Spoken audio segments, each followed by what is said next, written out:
Mais um quadro, vou mostrar para vocês aqui, ó. Está 125 2010 e o cliente está reclamando de um barulho no motor. Eu vou analisar, segundo ele, andava com óleo, mas vou analisar. Antes de abrir, já tirei o cabeçote dela e vocês, não sei se você está dando para perceber, ó, tem uma folga muito grande entre o pistão e o cilindro. E essa folga praticamente não pode existir, mas aqui já está praticamente dizendo que um dos defeitos que está é aqui.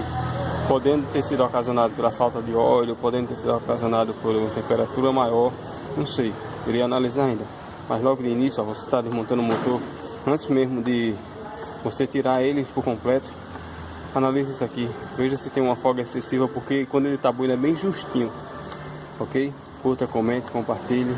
Até você que está levando sua moto para o mecânico e gosta de ficar olhando o mecânico executar o serviço, você já vai saber como argumentar e o que perguntar. Olha, essa é uma das causas já de estar fazendo barulho, tipo como fosse o pessoal popularmente diz, canecando. Ok? Curta, comente, compartilhe mais um. Qual é a dúvida?